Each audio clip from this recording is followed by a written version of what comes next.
Bom dia a todos. Nossa, logo na hora que eu começo a gravar, eu espirro. Bom dia a todos. Vamos iniciar hoje a nossa aula do dia 7 de agosto, né? Disciplina de Direito Tributário, dando continuidade às nossas discussões a respeito de alguns princípios ou normas constitucionais que regem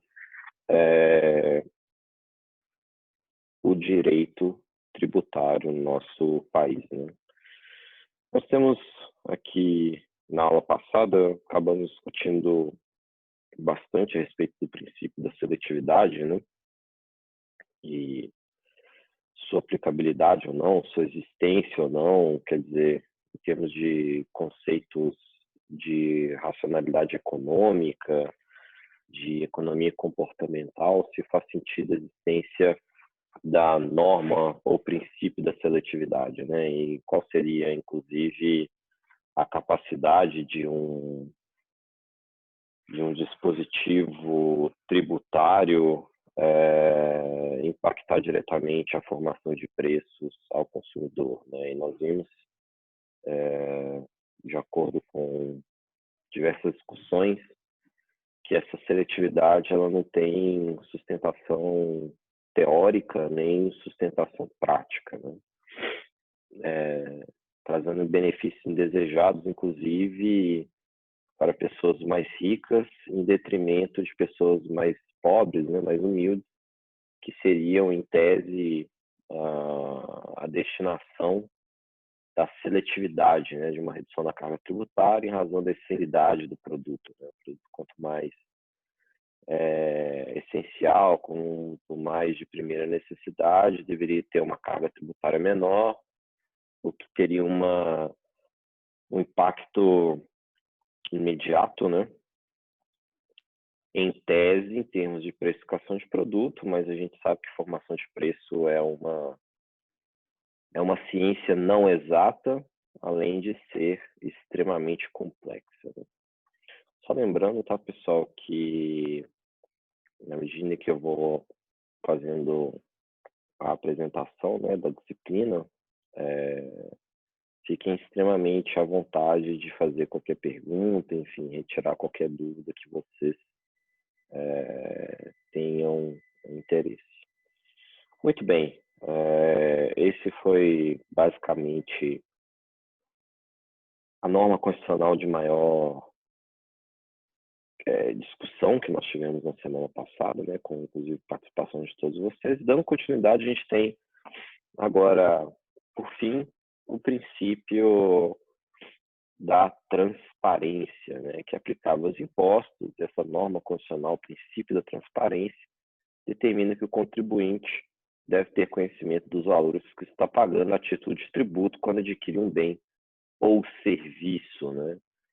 É interessante esse dispositivo da transparência, porque ela não tem, pelo menos em nosso país, né, uma aplicabilidade tão imediata, né, tendo em vista que basicamente nós não sabemos quanto pagamos de impostos, né, nas aquisições de produtos, ou enfim, aquisições de serviços. Dentro do nosso país, a gente até tem uma norma do âmbito do direito consumerista que determina que seja identificado nos cupons fiscais, pelo menos aí, que seja meramente em título informativo, qualquer carga tributária que está sendo implicada na venda de produtos e serviços. Mas mesmo assim, aquilo ali é simplesmente amostral, ela não identifica verdadeiramente qual que seria a carga tributária incidente sobre aquele produto, né? E não sei até quanto, né, os consumidores conseguem entender qual que é aquela carga tributária incidente sobre a precificação de produtos e serviços. Ali tem, né, o volume de PIS/COFINS aproximado, o volume de ICMS, mas enfim, existem outros tributos indiretos e existem outros custos de conformidade, né, para se manter regular sob a ótica fiscal, também não são identificados ali, né? Que a gente costumeiramente chama de custo Brasil, né?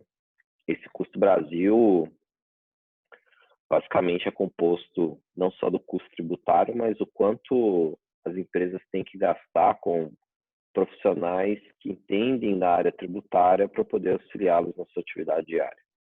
E em termos de obrigações acessórias que devem ser enviadas, em termos, enfim, de toda uma burocracia que é enfrentada, né, pelas empresas para se tornarem regulares sob a ótica tributária. Até então tudo bem, até então todo mundo acompanhando, tudo entendido? Perfeito. Se ninguém se manifesta, passamos o pressuposto de que sim, todo mundo está entendendo.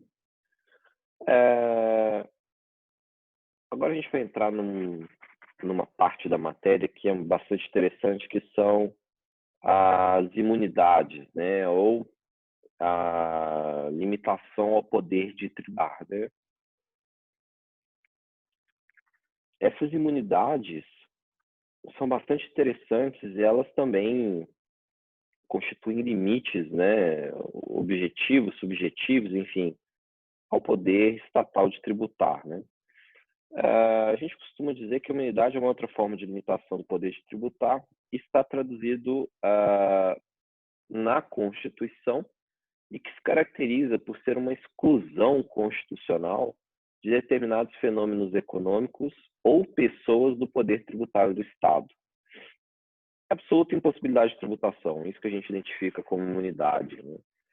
Essa absoluta impossibilidade de tributação de determinado fato ou pessoa por força de exclusão constitucional, delimitando o campo de incidência tributário, né?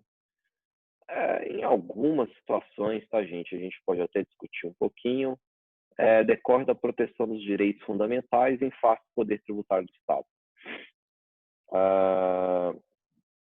Quando a Constituição estabelece determinada imunidade, está buscando proteger alguns valores que o poder constituinte originário especificou, né, que ele entendeu como relevantes para a sociedade ou para um indivíduo em específico, né?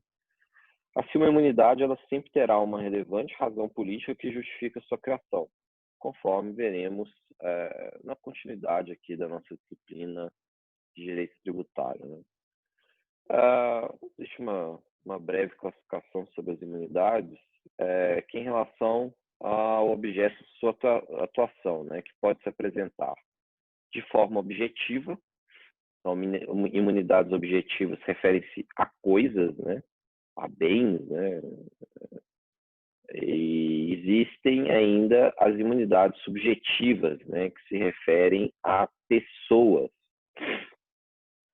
Por exemplo, imunidade a partidos políticos, né, não se pode cobrar impostos de partidos políticos. Então, é uma imunidade subjetiva, né, objetiva em relação a bens, a itens específicos. Por exemplo, não se pode cobrar impostos sobre propriedade de bens da União, dos estados e dos municípios, né? Pode cobrar IPTU, né? Nós temos ainda uma imunidade mista, né? Que ela prevê na imunidade a conjugação de objeto, coisa e pessoa. Muito se debate, né, sobre essa incidência da imunidade, estaria limitado aos impostos, porque o dispositivo constitucional ele é bastante específico ao colocar a nomenclatura que são imunes de impostos, né? Então, se debate muito se essa imunidade ela estaria limitada aos impostos ou abrangeria também outras espécies tributárias, como nós vimos, né? Taxas, contribuições de melhoria, tributos extraordinários sobre guerra, sobre calamidade pública, enfim. Será que então a imunidade incidiria apenas sobre impostos, né? Existe um debate muito grande a respeito deste tema. Alguns doutrinadores e algumas decisões judiciais acabam entendendo que a imunidade, enquanto ela limita o campo de atuação tributária do Estado, ela poderia abarcar todas as espécies tributárias, né?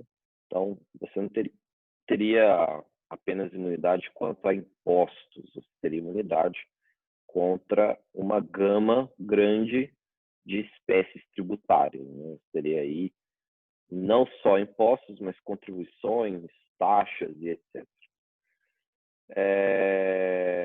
Com relação aos impostos, a Constituição Federal estabelece os seguintes casos de imunidade, né? Entrando especificamente nos dispositivos constitucionais.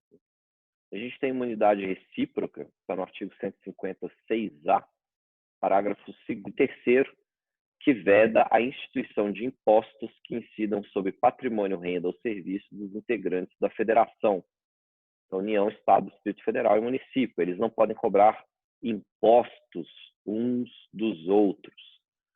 Por exemplo, não poderia a União Federal cobrar imposto de renda sobre os estados, nem os municípios cobrarem impostos sobre serviços dos estados ou da União.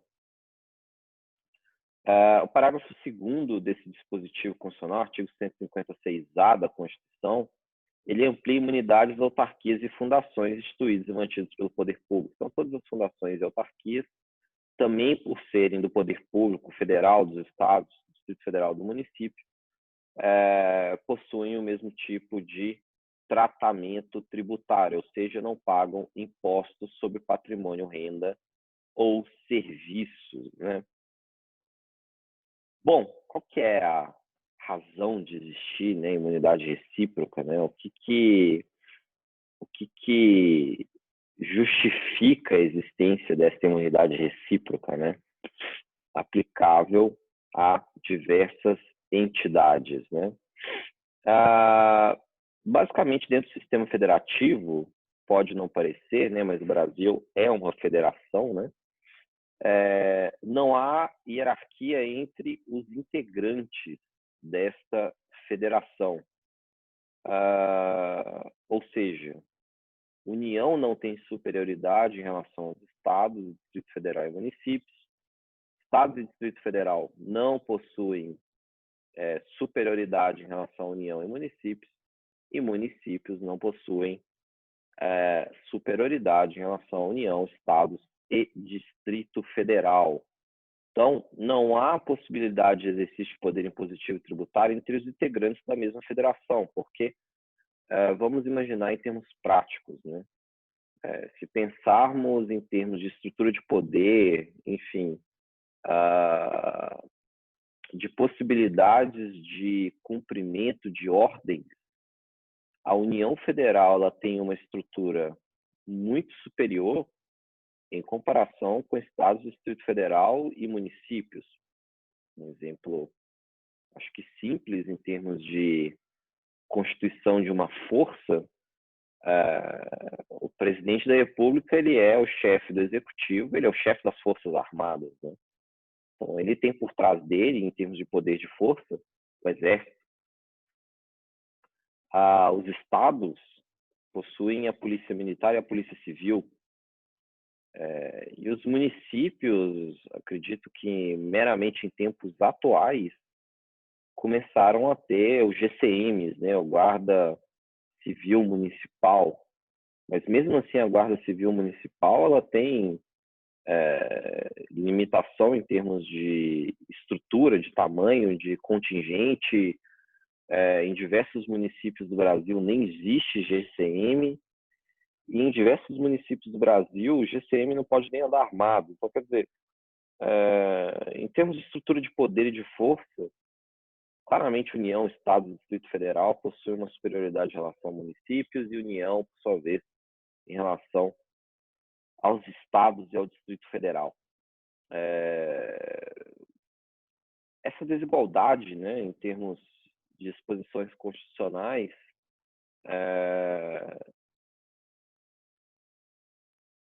forçaram a existência da imunidade tributária justamente como meio de impedir qualquer ato de constrição ou coação de um ente público em relação ao outro. Evitamos, assim, uma grande quantidade de discussões e até o uso indevido da força, né, em cumprimento de decisões judiciais, enfim.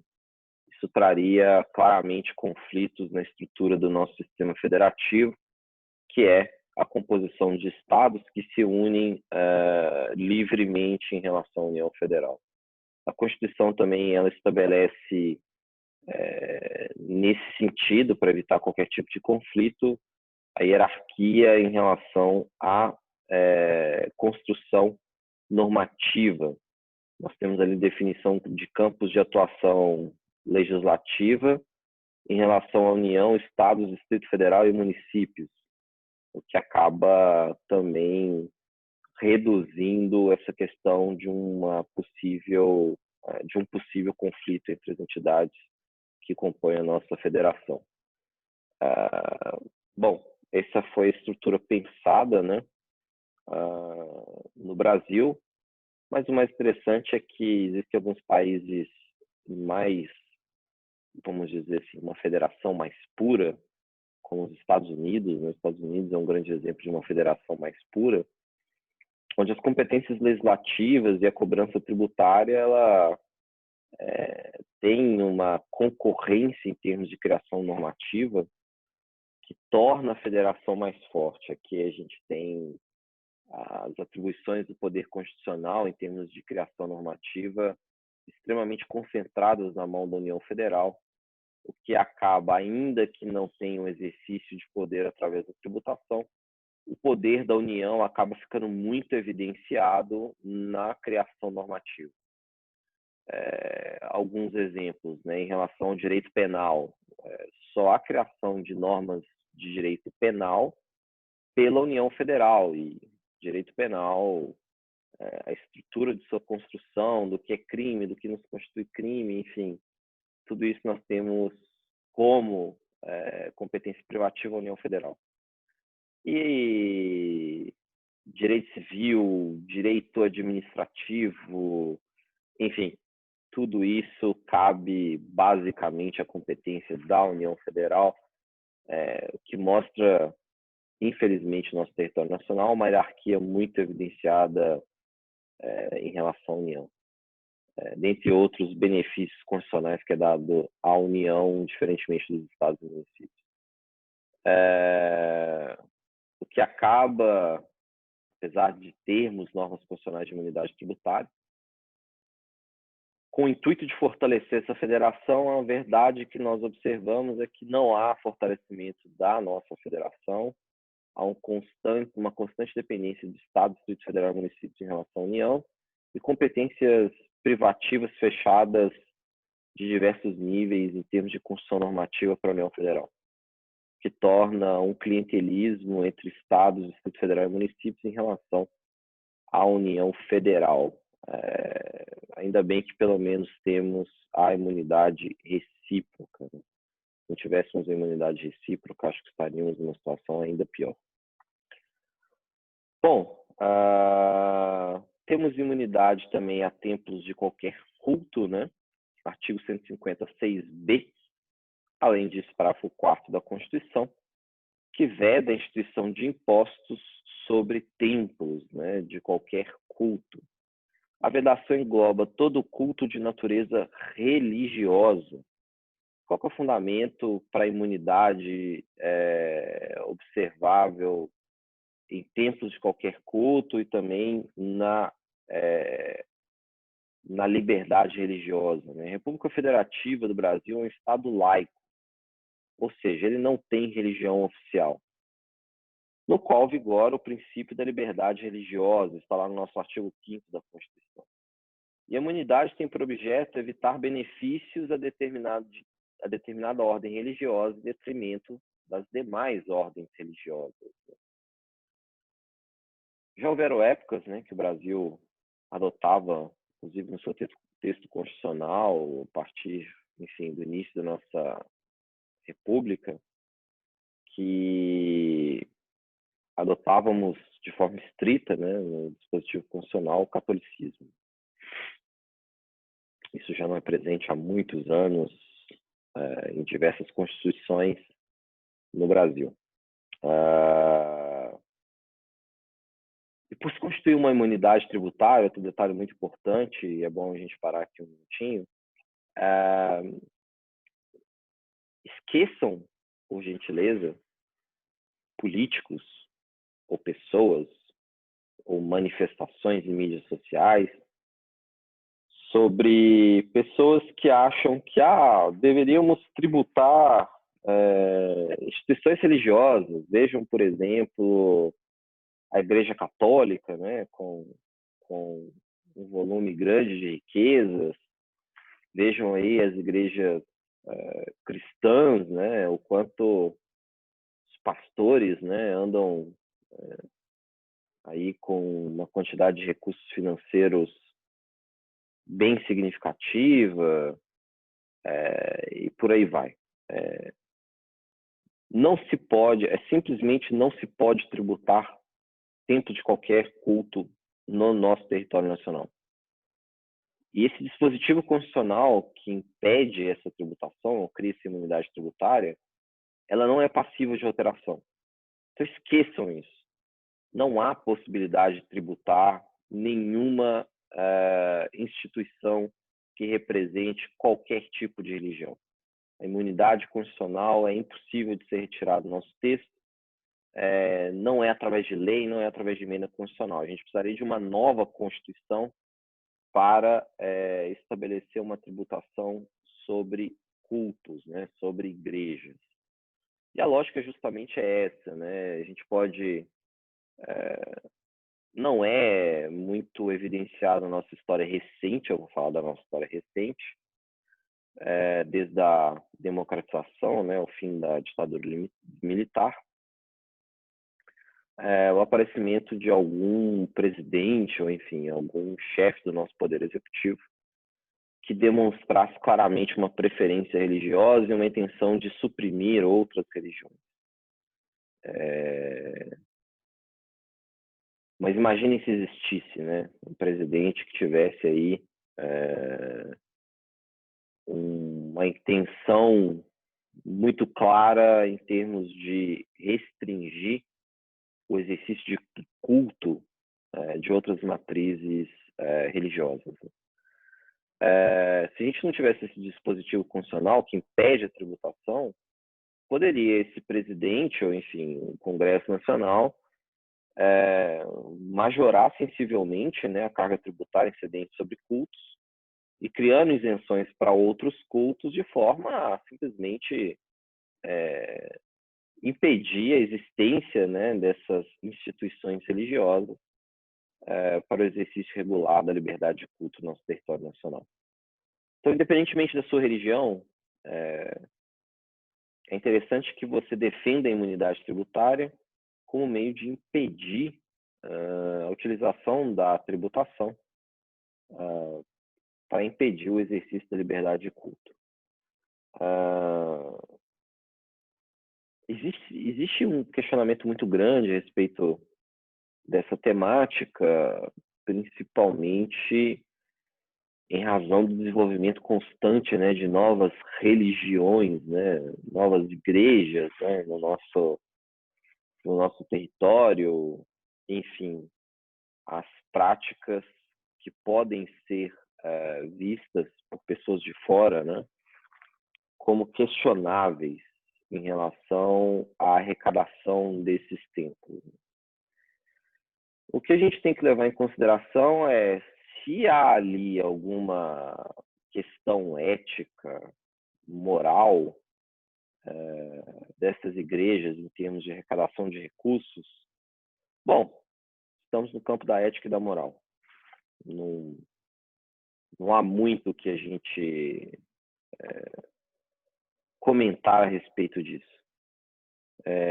E o outro ponto que a gente tem que observar é que há, né, obviamente, uma liberdade das pessoas de direcionarem recursos próprios para essas instituições religiosas, né? A depender obviamente, da possibilidade ou não, as pessoas destinam seus recursos próprios para a entidade que lhes parecer mais correta, né? Se não tiver essa liberdade das pessoas exercerem a destinação de seus recursos livremente para as instituições que elas preferirem, enfim, devemos considerar todos como simplesmente idiotas, né? A gente não pode considerar as pessoas como idiotas, né? Elas têm liberdade em termos decisórios e se elas querem destinar valores, né, significativos para cultos, que eu faço. Depois, se precisar desses recursos, enfim, não temos muito a dizer a respeito disso. Pense financeiramente e adote a postura mais adequada. Mas não pode falar, desculpa. Existe algum requisito para alguma religião se estabelecer nessa lei, assim, de imunidade? Não, qualquer religião, ela é imune a tributos, tá, Giovana? Qualquer religião. Mas ela tem que, tipo, ela tem que se inscrever, sei lá, em algum lugar, ela tem que fazer algum tipo de movimentação nesse sentido administrativa? Você diz em termos de cumprimento de obrigação acessória, né? De comunicação para Receita Federal, alguma coisa nesse sentido. Isso. Sim, ela tem que, no momento de se estabelecer, apesar de serem entidades, obviamente, sem fins lucrativos, né? Elas, ao se estabelecerem junto à Receita Federal, obtendo o Cadastro Nacional de Pessoa Jurídica, né, o CNPJ, você identifica a sua atividade. Qual é a atividade que você vai exercer, né? Nesse sentido, os templos, né, eles devem se identificar como templos religiosos. E automaticamente o fisco federal, estadual, municipal, qualquer um que seja, já tem conhecimento que aquela organização com o CNPJ-X, ela é uma entidade vinculada a atividades religiosas sem fins lucrativos. Não há outro tipo de obrigação que ela deva cumprir, tá? Diferentemente, quando a gente começa a tratar de imunidades de entidades de assistência social. Nós vamos entrar nessa parte na sequência aqui da nossa disciplina. E eu vou tratar um pouquinho dessas obrigações que devem ser cumpridas, tá? Para acesso à imunidade. Mas no caso Tá da bom. religião, não tem, tá? Tá bom, obrigada, Basta professor. ela, nada que isso, basta ela se identificar. Assim como partidos políticos, tá? Partidos políticos também se identificam através do seu CNPJ como entidades, né, ou partidos políticos. E isso implica imediatamente a não tributação dessas entidades. Bom, acabei adiantando, né? Partidos políticos velha instituição de imposto sobre o patrimônio, renda ou serviços, partidos políticos, inclusive suas fundações, né? Mesma lógica aplicável à religião, né? O partido político é um instrumento de organização política da sociedade e através dele que os cidadãos, né, podem participar ativamente da vida política e concorrer aos cargos eletivos da administração pública. E para resguardar esse seu funcionamento, impede-se sua tributação, a utilização de tributos como meio de também impedir ou inabilitar o funcionamento de um partido político. Então, a gente tem também imunidades dos partidos políticos. Mesma lógica, mesma racionalidade em relação à religião. Bom, entidades sindicais. Veda a instituição de impostos sobre o patrimônio, renda ou serviços também das entidades sindicais. O fundamento disso é o objetivo incentivar o sindicalismo como forma de contraposição do poder do capital, bem como evitar que se estabeleça privilégio entre os sindicatos, né? Poderia aí os governos federal, estadual e municipal instituir algum tipo de isenção a sindicatos específicos em detrimento de outros sindicatos, né? E aí a própria Constituição prevê esta imunidade em relação à imposto de seu patrimônio, renda ou serviços dos sindicatos, né? Não vou entrar no mérito se sindicatos são importantes ou não, sindicatos devem existir ou não. Sim, sindicatos devem existir. Não no formato como no Brasil eles são estabelecidos, né? Existe aí um afloramento desenfreado de entidades sindicais que possuem baixa representatividade e não possuem uma capacidade de organização e defesa adequada dos seus representados, né? Simplesmente existindo para poder arrecadar, quando era obrigatório, né, o recurso decorrente da taxa sindical que era pago por todos os trabalhadores, né, de determinada atuação. Alguns exemplos que eu acho bastante interessantes são a quantidade de sindicatos que existiam no Brasil, né, que estavam aos milhares, em comparação, por exemplo, com os Estados Unidos, que tinham aí uma centena de sindicatos, né? Obviamente, uma centena de sindicatos tem uma capacidade de representatividade muito maior do que milhares, né?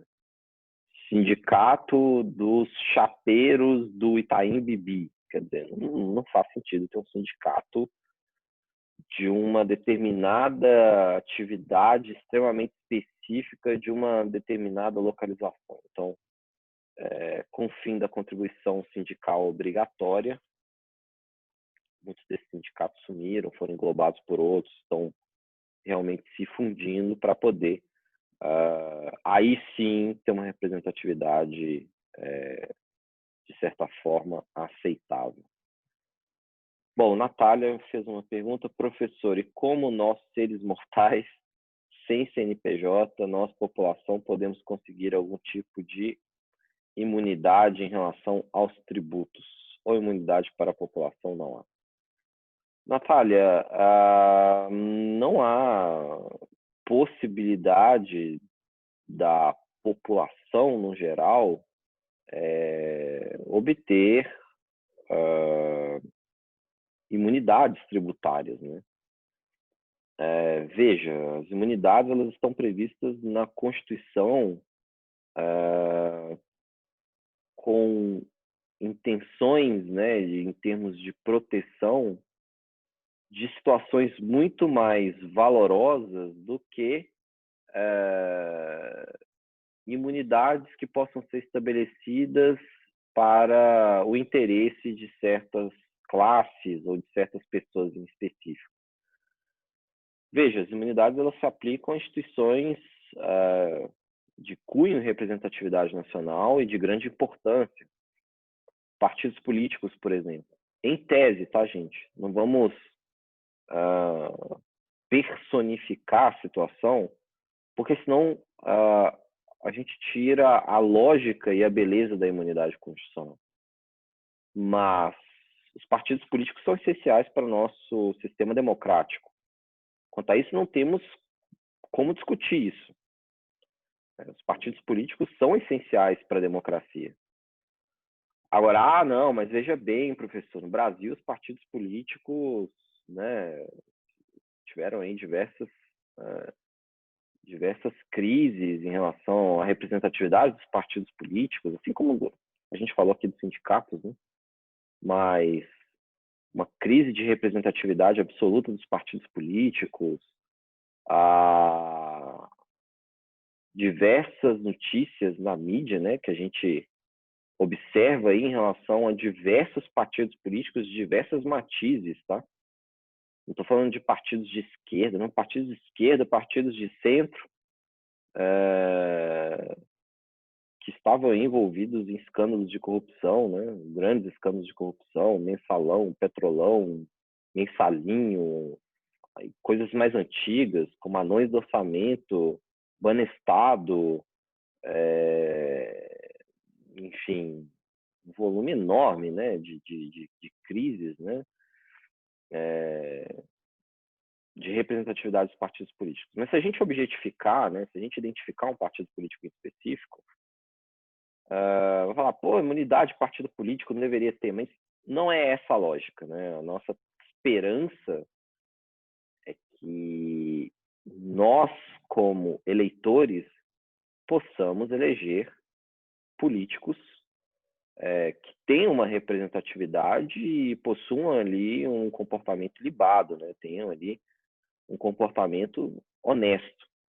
E desta forma, com um comportamento honesto, estaríamos aí incentivando, né, um círculo virtuoso em relação à participação na política, de pessoas honestas, de pessoas que tenham aí boas intenções e que possam se inserir em partidos políticos e possam melhorar esses partidos políticos, evitando aí crises de corrupção.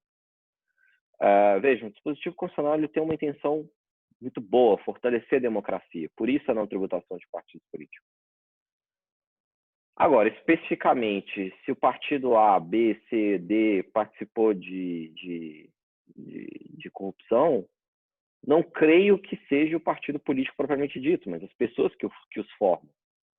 E essas pessoas devem responder pelos atos praticados, né?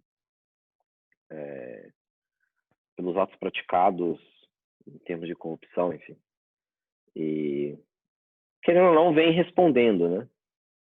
Pode ser que o judiciário, em alguns casos, não está conseguindo ir muito para frente, mas pelo menos ele está tentando, e pelo menos alguns desses políticos, né, corruptos foram aí condenados. Então a gente não pode misturar as questões, tá? A gente tem que pensar em termos de construção de algo valoroso para o futuro. E dentro dessa construção faz sentido não tributar partidos políticos, faz sentido não tributar igrejas, faz sentido não tributar sindicatos. A nossa realidade é diferente. Sindicato não tem representatividade, partido político não tem representatividade, é corrupto. Há grandes questionamentos em termos morais dos tempos religiosos, e eles possuem um grande volume de riquezas, enfim. Devemos ter esperança, eu acho, que essas entidades melhorem. E elas só vão melhorar a partir do momento que nós aqui, né, inclusive vocês, pessoas com boas intenções, participem dessas instituições e possam não perpetuar, né, as suas atitudes questionáveis. Então, respondendo, Natália, não há como, né, a gente ter uma imunidade específica para a gente. Não há como nós buscarmos uma imunidade para chamar de nossa. Até porque a intenção da imunidade é em situações muito mais valorosas do que interesses específicos de grupos específicos.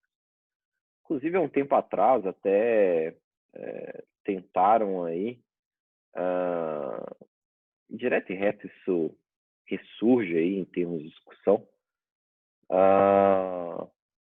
um projeto de lei ou emenda constitucional, né, que tragam imunidade à remuneração ao salário de professores. Sou absolutamente contra, não faz o menor sentido isso, quer dizer, por que o salário do professor deve ser imune a impostos, enquanto o salário dos demais trabalhadores paga imposto? Quer dizer, não faz o menor sentido. Vejam que interessante, isso é um ponto que você, Natália, perguntou, né? Bom, houve aí um lobby, né, dos professores em poderem obter aí uma imunidade tributária em relação a seus salários, o que não faz o menor sentido. Bom, a Márcia fez um comentário aqui. Professor, eu vejo essa imunidade para políticos, sindicato, como um gatilho para a corrupção. E temos que sempre esperar que haja uma fruta boa. ao contrário da imunidade para coisas culturais, que é um retorno válido. Bom, Márcia, você vê imunidade para políticos e sindicatos como um incentivo à corrupção. Bom, Márcia, eu acho que, aí, na minha humilde opinião, não há como estabelecer uma correlação imediata entre imunidade tributária e corrupção. Eu não consigo criar esse tipo de correlação imediata, né? Porque nós estamos falando de um benefício constitucional em razão da proteção democrática e a proteção dos trabalhadores através da formação de sindicatos, né? Como um incentivo para o cometimento de crimes, né? Eu não vejo correlação imediata em relação a isso. Não tem para mim correlação lógica, assim. Se você quiser tomar aí o microfone e explicar um pouco melhor o que você quis dizer com essa afirmação para a gente poder discutir, fique à vontade. Enfim, se você quer fazer algum comentário para me explicar um pouco melhor qual foi sua linha de raciocínio para chegar a essa lógica, Márcia?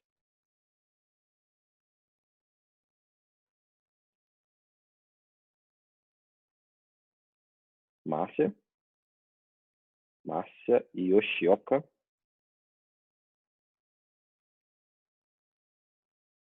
Não quer fazer comentário? Tá com vergonha? Ah, tá sem áudio.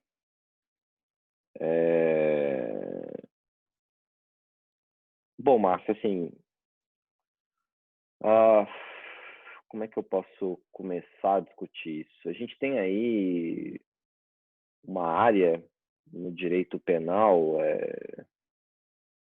inclusive é uma área de pesquisa interdisciplinar, tá? É chamada de criminologia. Esta área de interdisciplinar, que envolve tanto pesquisadores da área do direito penal, quanto pesquisadores de psicologia, psiquiatria, sociologia, antropologia, neurociência, economia comportamental, todos estão envolvidos nessa pesquisa da criminologia, né? Ou por que as pessoas cometem atos criminais, né? E aí a gente podia passar assim meses discutindo apenas teorias criminais, né? A gente está partindo do pressuposto que a corrupção é crime. Basicamente é crime, e realmente é crime, está no nosso Código Penal. Por que alguém comete um ato de corrupção?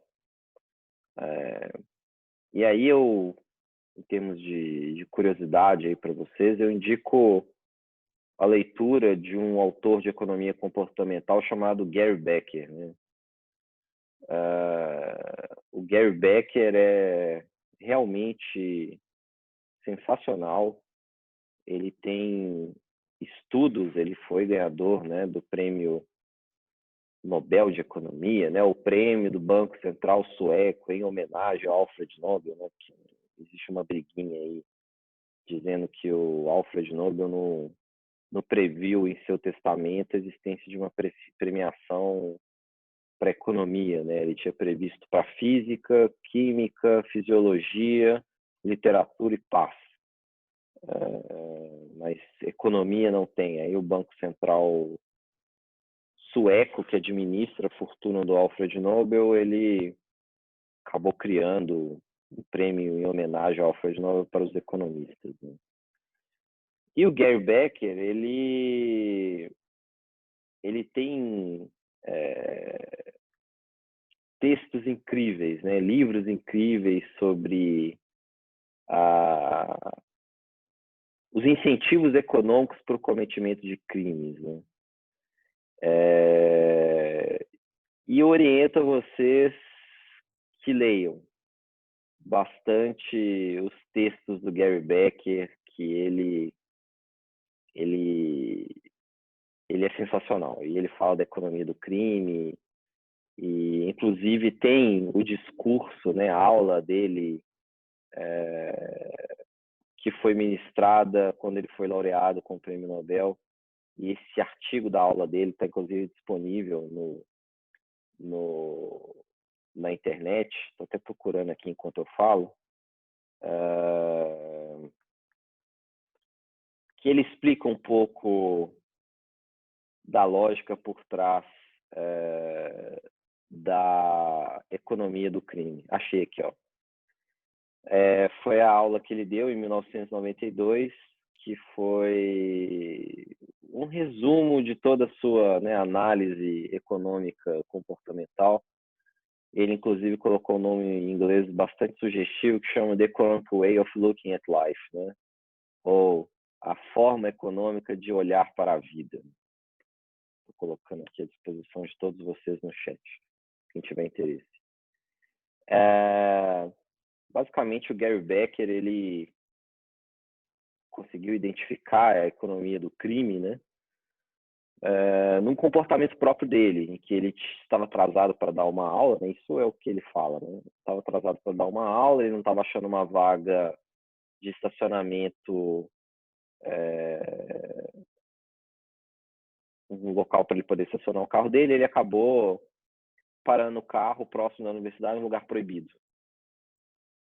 E diz ele que no caminho, né, andando para a universidade, ele foi pensando, bom, por que eu estou cometendo esse ato infracional, né? Estou estacionando o carro claramente num lugar proibido, né? E ele ficou matutando sobre isso, né? Sobre ele mesmo, como professor universitário, professor da Universidade de Chicago de economia, o comportamento dele, né? Que entre aspas ele é uma pessoa de bem, né? Que é um termo ridículo de se falar, mas enfim, vamos, por não ter outro melhor aqui na minha cabeça, vamos falar. Ele é um cidadão comum, né? Não seria um criminoso, por assim dizer. E mesmo assim ele estava cometendo um ato infracional, né? Assim como acredito que todos aqui já cometeram algum ato infracional. Por exemplo, eu digo coisas simples, tá, pessoal? Parar em fila dupla, atravessar um sinal vermelho, coisas simples da vida. E ele pensou, quais são os incentivos para eu cometer esse tipo de atitude, né? Afinal de contas, eu sei que eu estou fazendo errado. Eu sei que é um ato infracional, eu sei que é proibido pela lei. E por que eu estou cometendo... A Priscila está falando que comete esses atos que cansou de ser certinho. E ele fez uma análise econômica, né, como todo economista adora fazer, né, sobre esse ato comportamental dele. Ele chegou à conclusão que havia ali um equilíbrio muito claro entre a penalidade que seria aplicada pelo ato que ele estava cometendo em comparação com a probabilidade dele ser fiscalizado. E há aí um ganho, né, em termos de utilidade econômica, porque, bom, a penalidade é X, mas a probabilidade de eu ser fiscalizado é muito baixa, eu vou cometer o ato infracional, né? Eu vou maximizar minha utilidade econômica, independentemente de qualquer coisa, né? E é bastante interessante, porque ele fez uma equação de utilidade econômica, e aí existem outros, tá? No campo tributário existe um artigo seminal bastante interessante do Arnold e Sandman, que eles fazem um cálculo de utilidade econômica em sonegação fiscal. Por que as pessoas só negam o tributo, né? Mesmo sabendo que existem penalidades, existem um volume grande de coisas, né? E eles chegam mais ou menos à mesma conclusão que o Gary Becker, no sentido de penalidade, probabilidade e fiscalização, né? Que são aí uma dualidade interessante. Então, assim, existe uma quantidade enorme de variáveis para o cometimento de atos criminosos, tá? E dentre eles, a imunidade tributária não está. Eu não vejo a imunidade tributária como um incentivo ao cometimento de atos de corrupção. Bom, a Márcia está complementando, né, a questão que ela colocou. Ela, por exemplo, os sindicatos, eles arrecadavam muito, mas não acho que alguns sindicatos não sejam tão fortes assim. Não sei se tem relação, mas sempre vemos na mídia casos de lavagem de dinheiro por sindicatos. Bom, de novo, se existiram atos de cometimento de crimes nesse sentido, os sindicatos ou instituições imunes, não foi propriamente sobre a guarida da imunidade tributária, mas talvez, tá, Márcia? E aí até utilizando aí do Gary Becker, enfim, talvez havia um incentivo nesses espaços em razão da reduzida probabilidade de serem fiscalizados.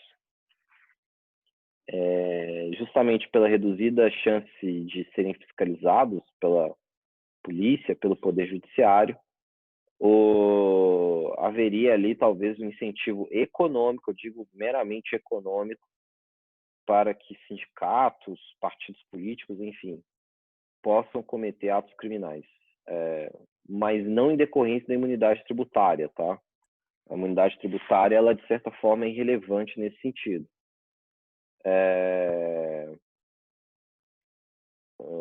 Não pagar impostos não é um incentivo a cometimento de corrupção, senão a gente teria aí, basicamente, no nosso país, partidos políticos e sindicatos. Não valeria a pena exercer qualquer tipo de atividade empresarial, tendo em vista que a imunidade me permitiria maximizar minha utilidade econômica, inclusive com baixa probabilidade de fiscalização, e isso poderia ser identificado aí como incentivo para cometimento de crimes. Mas, de novo, eu não consigo fazer essa correlação imediata, entendeu? Porque as variáveis identificáveis para cometimento de crimes são outras, e não propriamente a imunidade tributária. Bom, essa, Márcia, é a minha opinião, mas, obviamente, se você conseguir localizar algum autor, algum estudo que demonstre esse tipo de correlação, seria bastante interessante. Seria bastante interessante se você pudesse compartilhar com a gente. Enfim, seria de grande utilidade para todos nós. Bom, por nada.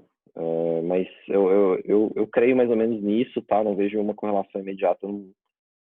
Não tenho dados o suficiente para dizer que isso pode ser um incentivo para o cometimento de atos criminais. Bom, mandei para vocês o textinho, né, do Gary Becker.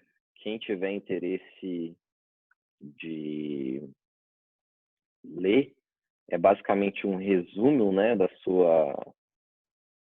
suas teorias. Eu acho interessantíssimo, por exemplo, não só a economia do crime, né, que foi um dos pontos de estudo dele, mas sob o viés econômico, ele também estudou por que as pessoas têm filhos. Olha que interessante, né? Por que as pessoas têm filhos sob a ótica econômica, né? Porque para o Gary Becker não fazia sentido as pessoas terem filhos a priori, né? Não fazia sentido as pessoas terem filhos porque filho custa muito dinheiro. Filho é muito caro, então não vale a pena. Qual que é o interessante, né? Qual que é o retorno econômico de ter filhos? E aí no texto dele ele explica, né, quais seriam os, enfim, só de curiosidade, o Gary Becker entende que as pessoas têm filhos porque há sim um ganho econômico em ter filhos, porque os pais podem contar com os filhos para auxílio econômico. Então, os filhos trabalham, acabam ajudando em casa, dando dinheiro em casa para a família, e podem, inclusive, cuidar dos pais na época da aposentadoria. Então, é o maximismo e a utilidade econômica tendo filhos, né? Isso é uma visão bastante pessimista do mundo, né? Mas eu acho muito interessante os aspectos em que ele analisa, até porque as pessoas casam, né, sob a ótica econômica, né? Para ele também, a priori, não fazia sentido as pessoas casarem e por aí vai. Eu não vou adiantar, enfim, leiam, que eu acho interessantíssimo. Bom, dando continuidade, então, à nossa disciplina, além das entidades sindicais, a gente também tem imunidade em relação a instituições de educação e assistência social. Isso aí nós temos no artigo 156C da Constituição, artigo 195, parágrafo 7º, que veda a instituição de impostos sobre patrimônio, renda ou serviços destas instituições, né? Mas desde que essas instituições de educação e assistência social não sejam lucrativas, né? Ou não tenham finalidade lucrativa. Só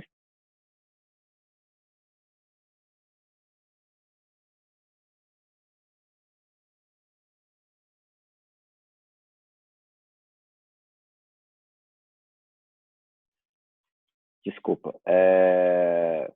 Então, instituições de educação e assistência social, desde que sejam instituições sem fins lucrativos, tá, pessoal? Não é toda escola, toda universidade, toda entidade assistencial que tem imunidade de impostos, tá? Qual que é o fundamento por trás desse tipo de imunidade para as instituições de educação e assistência social sem fins lucrativos, né? Incentivar essas instituições filantrópicas que atuam em auxílio do Estado nas áreas de educação, assistência social e saúde. Neste caso, o benefício somente será concedido se as instituições cumprirem os requisitos estabelecidos no artigo 14 do Código Tributário Nacional.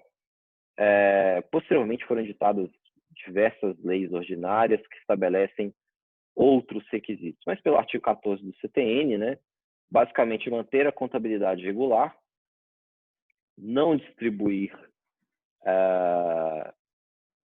lucro ou superávit, né, e também não fazer qualquer distribuição de seu patrimônio.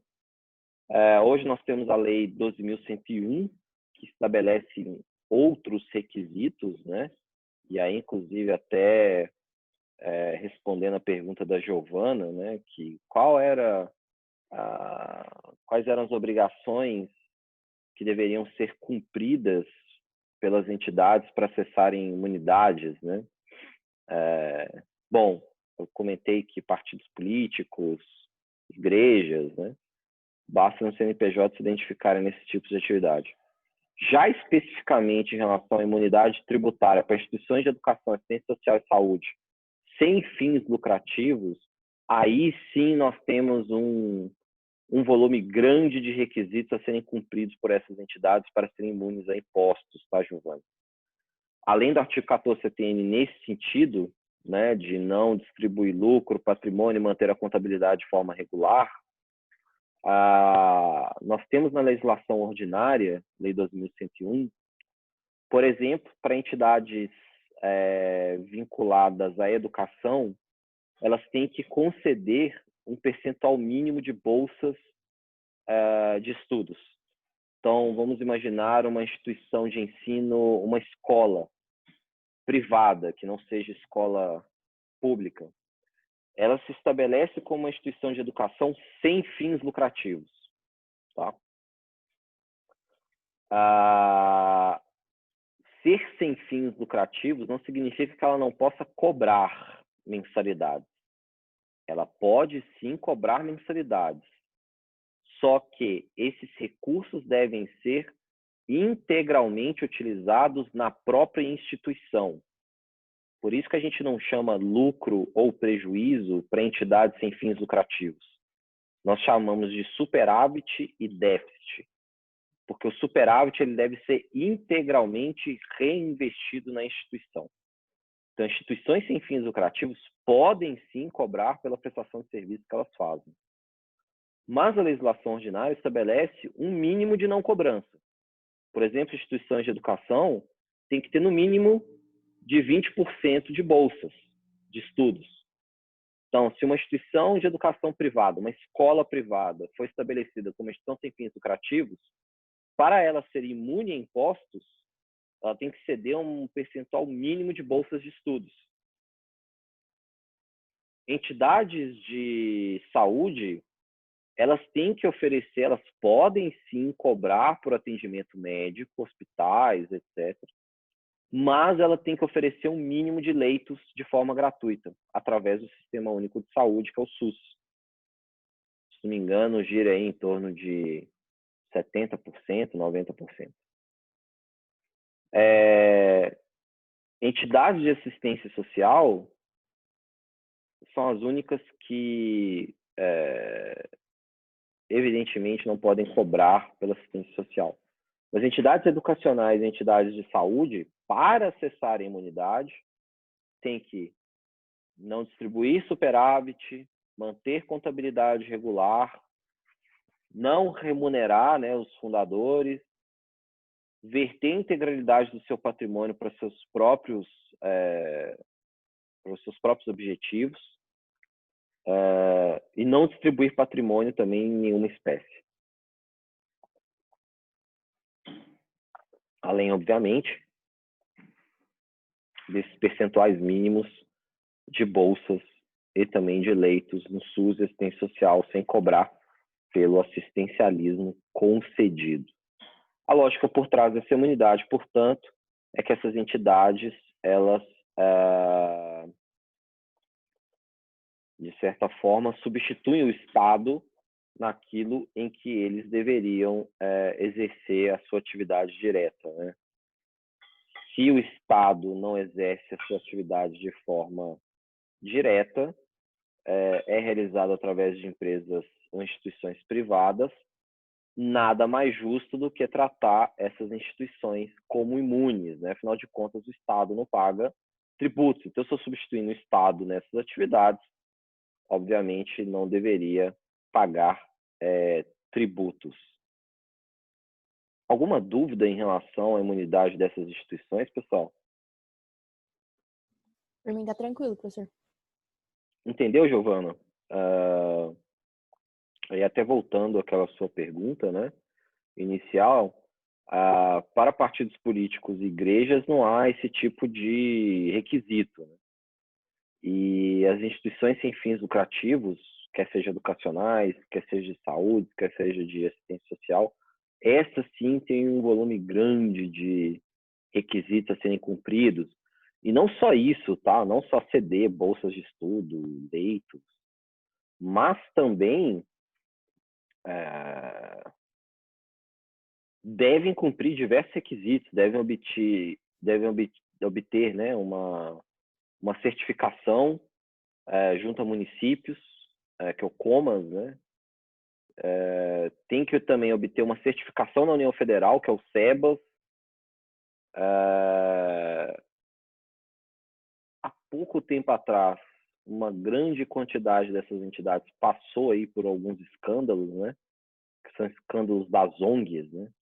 Ou organizações não governamentais. Normalmente as ONGs, elas são estabelecidas como entidades de assistência social e acabam solicitando essas certificações, obtendo imunidade tributária. E aí também houve aí um questionamento enorme das imunidades que são concedidas para as ONGs, porque houve aí alguns escândalos a respeito de utilização de recursos obtidos pelas ONGs, que estavam sendo direcionadas não para a forma assistencial, mas estavam sendo direcionadas para as pessoas que estavam vinculadas às ONGs. Novamente, aí acho que vai na questão que a Márcia colocou. Bom, a imunidade das ONGs incentiva aí o comportamento ilegal, ou enfim, inadequado das ONGs. não vejo também a imunidade como esse tipo de incentivo. Na verdade, as pessoas já instituíram as entidades pensando no cometimento de ilegalidades. Então, eu não consigo, de uma forma direta, estabelecer, de novo, a imunidade das ONGs e, enfim, os escândalos aí que existiram em relação a essas entidades, né? Até porque existem muitas ONGs sérias, a grande maioria das ONGs são sérias, são entidades que realmente trazem benefícios para a comunidade, estão inseridas nos campos mais diversos, né, da sociedade civil, como saúde, como educação, como segurança, como proteção ambiental, como proteção de pessoas em situação de risco, como atividades de proteção às mulheres, de incentivo à inserção das mulheres em diversas áreas, como política, como, enfim, altos cargos empresariais, e daí vai. Nós temos entidades bem sérias e bem interessantes que possuem um auxílio muito importante, muito relevante para a população em geral, em substituição ao Estado, que é extremamente ineficiente e claramente creio que mais do que justo o acesso à imunidade, obviamente desde que respeitados os requisitos legais, né? Algum ponto que vocês gostariam de comentar a respeito das ONGs ou também de instituições de educação, assistência social, saúde em termos de imunidade tributária? Alguma Fabrício, colocação? Sim, Lilian. tem alguma entidade que é passível de alteração da imunidade tributária? Reformule sua pergunta. Me dá mais informações para ver se eu entendi. Porque quando você está falando dos templos religiosos, você falou que não é passível de alteração a imunidade tributária. Isso se aplica a todas as entidades? Ou tem alguma que pode ser alterada? Deixa eu ver se eu entendi. Vamos lá. A gente tem uma instituição estabelecida como sem fins lucrativos, de fins educacionais. Ela acessa a imunidade tributária. Passado um tempo, ela olha e fala: vale a pena não. Eu tenho que ficar cedendo 20% de bolsas, de estudos, fazendo as contas, vale muito mais a pena para mim ser uma entidade que paga impostos, distribui lucro e cobra a mensalidade de todo mundo. É isso? Eu sair de uma situação de imunidade e optar por não ser imune? Essa que é a sua pergunta? Não, era se tem alguma instituição que pode alterar, que por lei ela pode deixar de ter imunidade tributária. Pois é, mas por vontade própria ou porque o poder público cassou a imunidade dela? Porque o poder público cassou a imunidade dela. Ah, sim, sim, com certeza. Se essas entidades, nesse ponto em específico, tá? Entidades educacionais, de saúde, assistência social,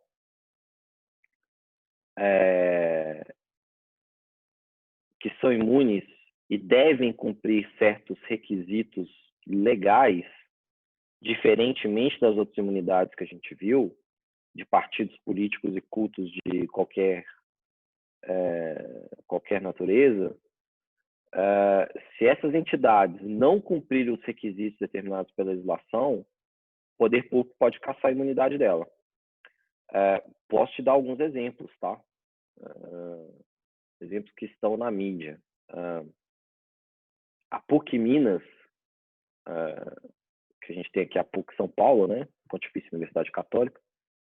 Pontifícia Universidade Católica de Minas Gerais, há muitos anos atrás, ela é uma entidade sem fins lucrativos, uma instituição de educação sem fins lucrativos, com imunidade tributária, tá? Assim como a PUC São Paulo também é. É uma entidade imune sem fins lucrativos, entidade educacional. Ela, um tempo atrás, ela tinha um reitor na universidade, e este reitor, ele se aposentou, e a PUC Minas quis fazer um agrado a esse reitor. E o agrado foi dar um apartamento para ele. O apartamento funcional que ele morava foi cedida a propriedade diretamente para ele. A Receita Federal cassou a imunidade da PUC, porque um dos requisitos do artigo 14 CTN é que eu não posso distribuir patrimônio. Apesar do patrimônio da PUC Minas ser gigantesco, enorme, etc. e tal, eu não posso ceder nenhum pedacinho, nenhum pirulito. E nesse caso, a Receita Federal cassou a imunidade, porque descumpriu o artigo 14 CTN ao destinar parte de sua propriedade para uma pessoa privada. E nesse caso, a Receita Federal faz um lançamento de cassação da imunidade e, por consequência, ela cobra o tributo retroativo dos últimos 5 anos. Ela cobra imposto de renda, contribuição social sobre o lucro líquido, PIS e COFINS. Temos diversos outros casos, organizações de saúde, por exemplo, que não cumprem as metas de leitos, né, gratuitos, tem sua imunidade cassada. A Receita Federal tem toda a liberdade do mundo de fiscalizar, de bater lá na porta dessas instituições e falar, deixa eu ver se você está cumprindo os requisitos da legislação ordinária. Se não estiver cumprindo, a Receita Federal pode sim cassar a imunidade. Bom, Natália, eu estou perguntando se essa penalidade se estendeu para a PUC São Paulo também. Não, são instituições separadas, tá, Natália? PUC Minas é uma instituição, tudo bem, todas as PUCs, né, do Brasil inteiro são vinculadas à Igreja Católica, tanto é que elas são chamadas de Pontifícia Universidade Católica, né? E elas são instituídas primeiramente como Universidade Católica e depois elas recebem o status de pontifícia pelo Papa diretamente, né, através de uma bula, né? E aí elas podem se nomear Pontifícias Universidades Católicas, né, PUC, mas são separadas, tá? São vinculadas à Igreja Católica no fim das contas, mas possuem independência administrativa absoluta. Então, o que acontece com PUC Minas não afeta PUC São Paulo, nem PUC São Paulo afeta PUC Minas. Tivemos também já questionamentos a respeito de imunidade, né? Contra praticamente todos os clubes de futebol do Brasil, que são estabelecidos como entidades sem fins lucrativos, de fim esportivo, né? E não podem distribuir patrimônio, não podem distribuir lucro, mas a gente sabe que, né, clube de futebol, bom, enfim, não preciso nem falar, né? Porque está sendo gravado, vai ser colocado no YouTube e eu tenho apreço pela minha própria vida, né? Então eu não vou aqui falar mal de clube de futebol, porque senão depois me acham aí e me pegam na rua. Então eu prefiro ficar quieto. Mas enfim, todos os clubes de futebol passaram pelo mesmo problema de cassação de imunidade, enfim, por diversas questões, né? Por exemplo, vou falar do Corinthians aqui, eu não, né? Vou falar do Flamengo, tá maluco, isso aqui tá no YouTube. Flamenguistas corintianos vão me pegar na curva aí. Bom, pessoal, chegou a nossa hora de dar aquela pausa, né? Um abraço pro Corinthians e pro Flamengo, tá, gente? Tem muito apreço aí por vocês. Vocês estão aqui, ó, no meu coração e muito bem. Vamos dar uma pausa breve. Agora é abraço. Com certeza, né? Quem tem medo, né? Eu não vou falar a palavra, mas quem tem medo. Então, vamos dar uma pausinha e na sequência a gente dá continuidade a nossa disciplina. Vou parar de gravar aqui.